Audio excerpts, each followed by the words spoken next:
Assalamualaikum warahmatullahi wabarakatuh. Saya Aura Ainun Intani ingin mempresentasikan mengenai review jurnal yang berjudul Peran Kelembagaan Agribisnis Penunjang dalam Usaha Tani Padi, atau biasa disebut dengan The Role of Agribusiness Institution in Supporting Rice Farming. Tujuan penelitian ini untuk melihat sejauh mana peran kelembagaan penunjang terhadap kinerja usaha tani padi. Kajian ini merupakan bagian hasil penelitian Patanas atau Panel Petani Nasional yang dilakukan oleh PSEKP 2010 di beberapa desa irigasi teknis dengan komoditas basis padi.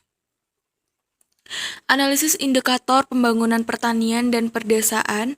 Faktor mendasar yang perlu diketahui adalah aksesibilitas masyarakat atau petani terhadap eksistensi kelembagaan agribisnis dan aturan main dalam kelembagaan agribisnis itu sendiri.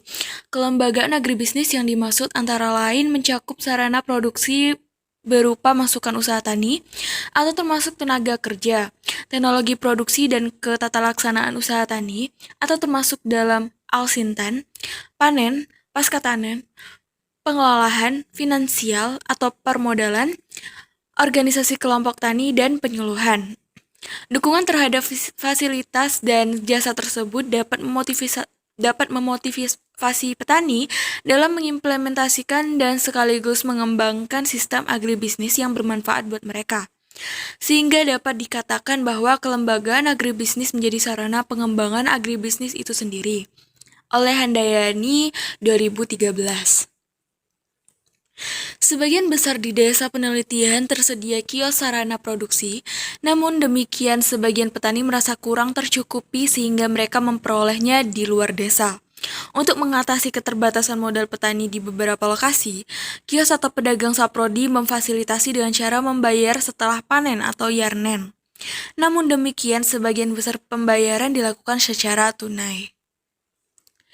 Kelembagaan tenaga kerja dalam mengelola usaha taninya umumnya selain tenaga kerja dalam keluarga juga di luar keluarga.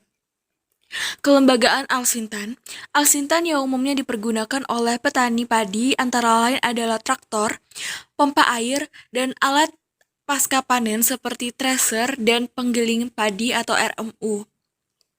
Kelembagaan permodalan.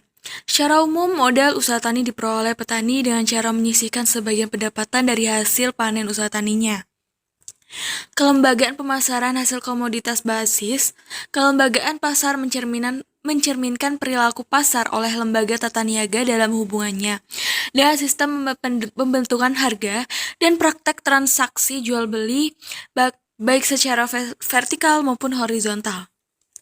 Kelembagaan kelompok tani dan penyuluhan pertanian. Keberadaan kelompok tani tidak diragukan hampir ada di setiap desa pertanian di Indonesia.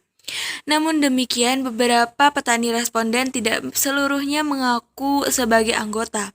Walaupun selama ini tercatat sebagai anggota kelompok tani tidak aktif, terutama terkait dengan pendistribusian pupuk subsidi. Beberapa alasan petani tidak ikut anggota kelompok tani antara lain tidak tertarik, tidak melihat manfaat, dan tidak ada waktu. Kesimpulan, ketersediaan saprodi relatif cukup. Tenaga olah tanah dan traktor umumnya tidak ada masalah.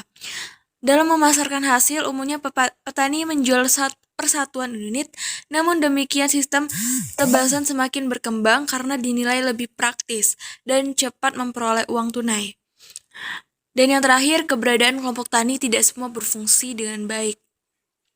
Kelebihan, jurnal ini memaparkan secara jelas dan lengkap. Yang kedua, menerapkan kerapihan dalam tulisan. Yang ketiga, memaparkan penulisan secara singkat, padat, dan jelas. Kekurangannya yaitu terdapat beberapa kalimat yang kurang efisien. Terima kasih, sekian presentasi dari saya. Kurang lebihnya mohon maaf. Wassalamualaikum warahmatullahi wabarakatuh.